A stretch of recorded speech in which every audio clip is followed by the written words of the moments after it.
Chelsea 3, Wolves 0. Charlie, what are your thoughts on the game today, mate? Mate, we're phenomenal today. I honestly wasn't expecting it, and I think it just goes to show not to be reactionary in football, because when that team sheet came out, I was looking at it, I can't lie, I was fuming. Like, I knew there was going to be changes, but there was seven changes. And I was thinking, I think he's taking a piss a little bit here.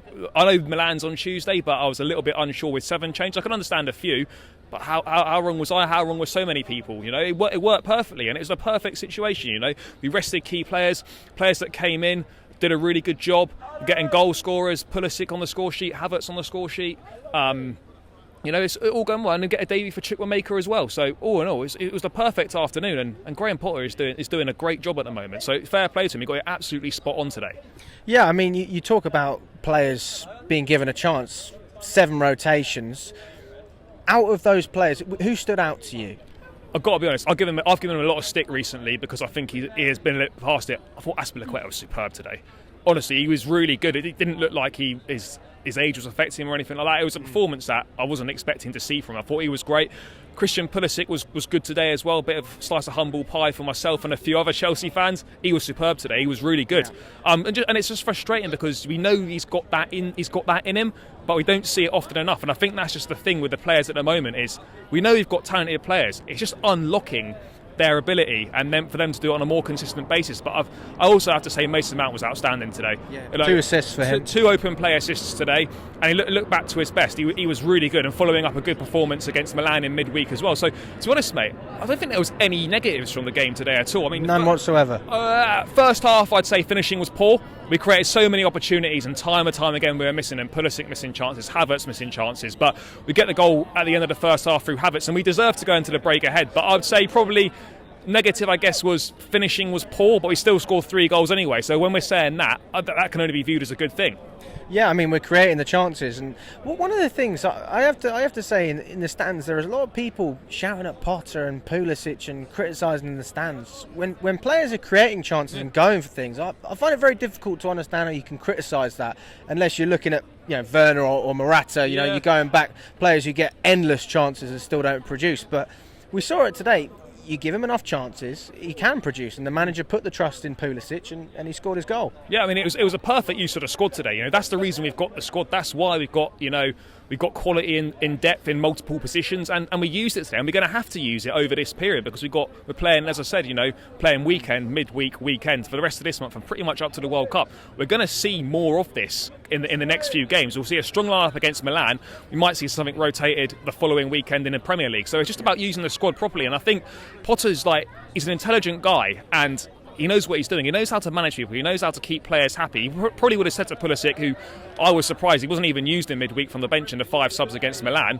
He probably told him that you're going to start against against Wolves, and you're going to deliver me a performance. And it's just managing that squad, managing players' expectations, and yeah, it was perfect today. I mean, I can't really sum it up any better than that. I mean, defensively we were pretty good as well. I thought Chalobah was good again, and we still haven't lost when he started a game for Chelsea, which is quite some record. He was a little bit shaky at times. I think in a 4, it's perhaps not quite as good, but he's still pretty solid. I thought him and Koulibaly were decent, but in a 3, he's superb. And I think it's great that he's now going to get a run of games in the team as well, because I think he's been pretty hard done by at the start of the season. So yeah, I mean, mate, ticking boxes today. As I said, a debut for Chukwuemeka as well. I think that's fantastic for him.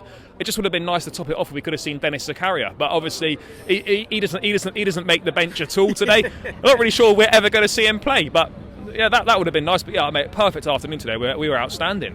Absolutely, and to top it off as well, welcome back at the bridge for Diego Costa. What a reception he got. He got a superb reception. I was absolutely delighted for him because he left in acrimonious circumstances in 2017 under Antonio Conte, delivering the text, don't bother coming back for pre-season. We didn't see him again, and we've got to be honest, Diego Costa has been the last good centre-forward we've had. He fired us to our last 2 Premier League titles. He's a bit of a shithouse, but we absolutely love him. He's got a great rapport with the fans, and he thoroughly deserved the send-off that he got. And it was also great to see Chelsea passing Diego Costa, but Chelsea president in Armando Broja getting his first goal today as well. Thought he took that really well, and hopefully he can push on from here as well. That was one thing I was a bit disappointed about, was that Broja didn't start. I thought if you're risking Aubameyang, surely Broja's got to start, but I can't actually complain about any of Potter's decisions today because of how the match unfolded. But hopefully Broja can push on from here now, get confidence from that. He signed a 6-year deal at the club, so he's obviously under the premise that he's going to get minutes. So yeah, it'd be good to see him get some more minutes. But that goal's going to do him the world of good. It's a great first goal for him. As I said, triple maker debut, clean sheet again, 2 clean sheets in a row, back-to-back 3-0 wins, 3 wins on the spin in the league. Things are going well. It's not too bad, and to be fair, when we spoke after Palace, we were all a little bit not upset. We managed to obviously get the 3 points, but the way we were playing, it just didn't work out too well. But it seems like the fluidity's there in the squad. We're able to rotate players and still able to play good football as well. Do you know what? It's actually for the first time, I love Thomas Tuchel, but for the first time in quite a while, it feels like there's a real good feel-good factor around the club. Potter's doing really well. The players seem to be buying into his methods. The fans are happy. Performances are improving. Each game under Potter, this is his 4th game now, 4th or 5th game. Each performance has got better and better. I think each game we've improved. From Palace, we improved in Milan. From Milan, I think we went up another level again today as well, considering the 7 changes we made. So, look, I know there's going to be bumps along the way, and we are going to lose a few games under Potter, but I've been really impressed with how he started, really impressed with how he's managed the squad, and how he comes across as well. I think he's just a great guy. He is. He just seems very relaxed and chilled out. It's like the polar opposite of Tuchel. Yeah, it is, isn't it? He doesn't get sort of irate on the touchline. He's very calm. He's a good communicator. He gets his ideas across. He does what he needs to do. And yeah, I can't fault him. I think he's honestly, I'd almost say he's been faultless since he's come and taken over at Chelsea. He's been here just over a month now. I don't think he's done a single thing wrong. I suppose one of the things as well that a lot of fans would have been thinking, and I think Potter's record speaks for that, is usually doesn't come in and make an impact straight away. It tends to be a year or two of transition before the team starts really ticking, but it's gone the opposite way. Do you see things continuing in that fashion? We've got a lot of games coming up, or do you think eventually we might have a period where it's going to be difficult? We're just going to need to back on. I'm under no illusions we're going to have a difficult period. You could almost argue this is perhaps still a bit of a new manager bounce. You always get a bit of a reaction when a new manager comes in for the first few games. I'd be stupid to stand there and say that we're just going to keep winning games. We're going to things are just going to get better and better every week. Things will get better, but it's going to take time. He's not been here that long, and there are going to be some difficult moments, and there's going to be some difficult games. So, I mean, yes, things are going in the right direction, but we can't expect performances like we've had this week every single week. It's going to take time, and there are going to be some bad ones along the way. We're going to play against better teams as well, which is, they're not going to make it as easy as maybe Wolves did for us. Speaking of that, they didn't have many shots, but when they did, Kepa was there. Yeah. Most people seem to think that we should be sticking with Kepa, but Mendy's been our number one for over a season now. Should he not be given that chance to come in and prove himself? I think it's tough. It's not like an outfield position. Goalkeeper's a position that you don't want to be rotating because you need to build that continuity, relationship with the back line, etc. Those are the areas that you don't want to rotate too often. Kepa's found himself, he's almost lucked in a little bit with Mendy's injuries, had a bit of a run in the side for the first 2 or 3 games. In the last 2 games, obviously Potter's had a decision to make and he's stuck with Kepa. And I think it's the right thing to do. Kepa hasn't done anything wrong in the games under Graham Potter, so why should we make a change? What for the sake of it? What, just because Mendy was good last season? Healthy competition? It is healthy competition. I mean, you know what? We've always had healthy competition in the goalkeepers' part. When you go back to it, we've had Kudicini and Cech and Courtois.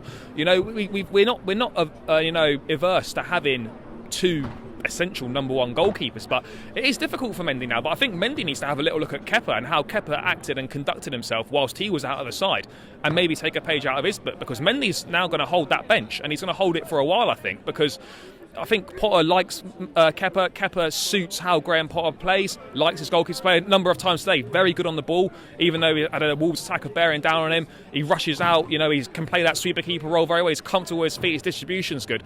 Those are all aspects of Mendy's game that are his worst aspects. So, whilst Kepa definitely deserves his opportunity, Mendy will get a chance, but Mendy has to look at himself and think, right, I need to do what Kepa done. I just need to, train hard, prove myself to the manager, and I will get my opportunity. But right now, he's number 2, and Kepa is the firm number 1 again, which I never thought I'd be saying that. I know, things can change so quickly in football, mate. Well, they certainly can, and we go on to Tuesday night in a San Siro. We're riding a bit of a wave, but as you say, things could change. Hopefully, it doesn't come crashing down. But we're on a real good run at the moment, and it's just at the perfect time. Coming up to a packed schedule, we're playing every 3 days. Things are going well, but you can never enjoy things too much in football because you're only as good as your last match, and the next one coming up, you could be back down to reality. But we've got to enjoy this week for what it's been. It's been a superb week. 2 3-0 wins, 2 clean sheets. Things are on the up, and I'm loving Graham Potter. Up the Potter, up the Chelsea. Yeah, of course, mate. Simple as that.